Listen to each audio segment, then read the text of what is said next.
It was a cold winter that year.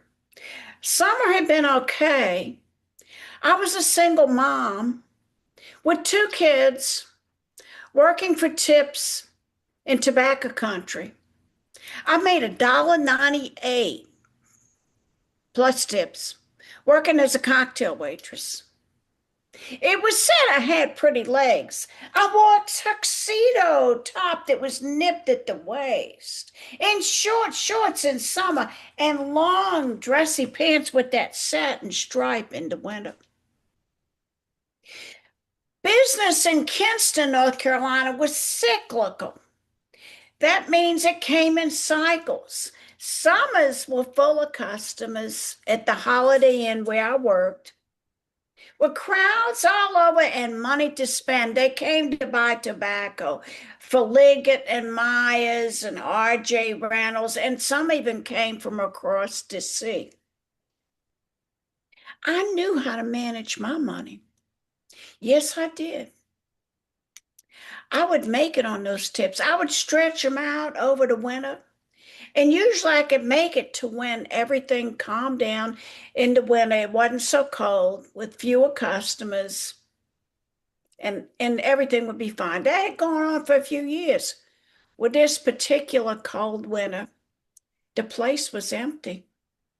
I mean, you can't make money if there ain't no customers.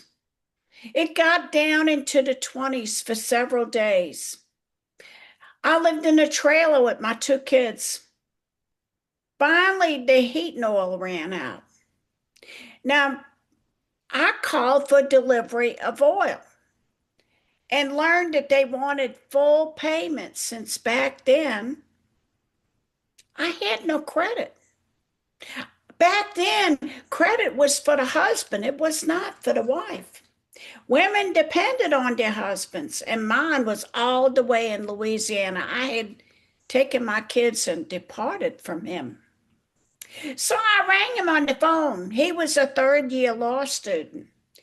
He told me that getting child support between Louisiana and North Carolina was impossible because Louisiana has Napoleonic code and North Carolina has tort law, and that I would need to hire two lawyers. I had no such money. He said, well, I tell you what I'll do. I'll take Bobby, our son, and make it lighter on you. Well, I talked to Bobby, and Bobby said he would like to go home to his dad. He had an accent that they didn't understand in North Carolina, just like, of course, I speak better English than the North Carolinians do. My accent is better. But anyway, the next day, I got the ticket and then I put him on the plane, and I felt like a really bad bomber. But still, the oil was out. I had a little propane in the stove. So I ran the propane, and then the propane ran out. I went to work every night, serving drinks and being nice to the customers. But it didn't matter. I would make that $100. It got colder in the house. I'd pick up my little girlfriend, the babysitters, out to bed. I put a coat on, I put in my car, and I would drive home. I bring her inside, and I go into the smallest room in the house, leave her coat on, leave my coat on, get up underneath the covers, and bring all grades of really warm blankets, and we would sleep together. Well, one morning, my little girl got up before I did, and she went up into the bathroom. And then I heard her screech. She says, Mommy, it splashed at me. And I thought, what in the daylights? I got up and walked in there, and I saw that the top of the toilet water, just a real thin spot, it froze over. Okay. I said, if it's going to be, it's up to me. Something's got to give. So I got it to the babysitters, and I went over to the community college and I asked them what I could learn in 2 years flat that would give me a stable life for my kid. And they said, well, we've got piloting. And I thought, oh, great, flying airplanes. I didn't say this out loud, but I thought, oh, me in the friendly skies, I'll be the pilot, man. I have all grades of people behind me. It'll be wonderful. I said, how much does it cost? They said, well, everything will be free except your flight lessons. And we got a deal on them flight lessons or the flight time you have to do. It's $35 an hour. You need 5,000 hours to get licensed. I said, oh, forget that. What else you got? They said, well, we got drafting. And I thought, oh, great. I would draw pretty pictures. I would do landscapes. I'd do buildings. I'd do bridges. Who would know? That would be fun. I'd draw all day long. I said, how much does that cost? They said, well, it's free, but you'll need to do 3 years because we don't have computer-aided design yet. That software's coming next year. So it'll take you 3 years. I said, forget that. They said, well, we got electronic engineering technology. And I immediately thought, bleh, I got no use for this. I said, how much does it cost? They said, you're a single mom. It'll be free. I said, okay. What does it require? They said, you got to know a lot of math. I said, I ain't great at math. They said, you can take remedial classes in the summer. It starts in September. I said, okay. So that's what I did. I got into those classes, didn't give a flying hoot about electronics, but I learned it. A year and a half later, I was still working at the bar at night, and I was going to school in the day, and I was cruising into home plate when the bar burned down. Well, now I had a choice to make. I could either forget about school and go get a job in, dress shop or something, or I could go and get welfare. I decided, well, I didn't work all my life since I'm like 15.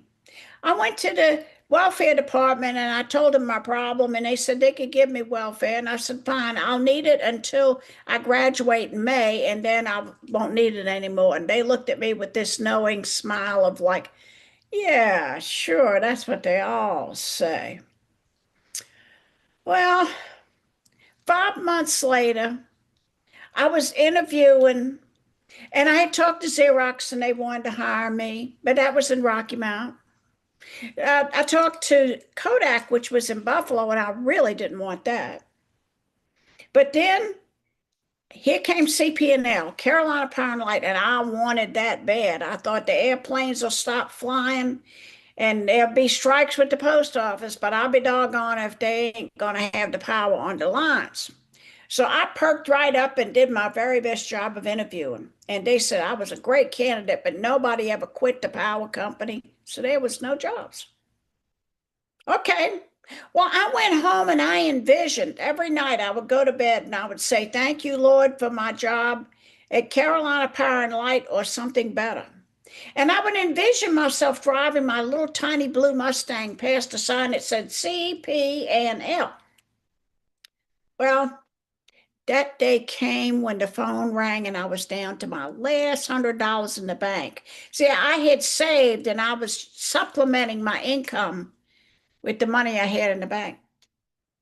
Well, they said, how would you like to be a power plant electrician? I thought, oh, dear Lord, bleh, no. But I said, yeah, can't wait. Well, I went over and I interviewed. I had on my blue dress with my pumps, and pumps being shoes for you guys, and looked pretty nice. And there was this 10-story filthy outdoor thing, and it was loud noise. But anyway, I got the job. So I went from making $1.98 an hour to making, I think the yearly was 17,900 or something, 17,009, which was a big change. And I would drive over there. And the first day I went there, I walked into the electric shop, and me being a cocktail waitress and friendly, I said, hey, how y'all doing? And all the guys folded their arms and turned around and looked at the wall. And I thought, this is not a good sign. Well, they were hell bent on getting rid of me. They would get out in the plant and they would get me on someplace that was hanging out in outer space with nothing underneath it, the grid of metal, and they would jump on it and the whole thing would shake. They wanted to scare me off. But scaring me off was not going to happen. You see, I would drive to work every day and I would cry halfway there. But about a mile before I hit the front door of the plant, I would dab my eyes and I would say, just for today, I'm gonna make it. And so forthwith I did. I made it through that. And then finally, after I had my 6 months in, I went to my boss and I said, this work is way tough for me. I would like a transfer. I had already passed a basic power plant manual, and I knew after 6 months and proving myself to be reliable that I could damn near slap the CEO in the face and keep my job because I was their freaking minority. My boss looked at me. He says, you got grit. I will help you. He says, there's a job over at the System Meter Lab. It actually pays a little more money than this. I'll recommend you. So I got in my little car and went over to the System Meter Lab thinking, oh, lab, this is going to be filled with brilliant people. They'll wear lab coats and all like that. I didn't get past the front door. I had to sit there and talk to this guy who asked me all kind of questions. And one was about a hysteresis curve, which is a real technical thing. And I happened to know the answer. And so he hired me.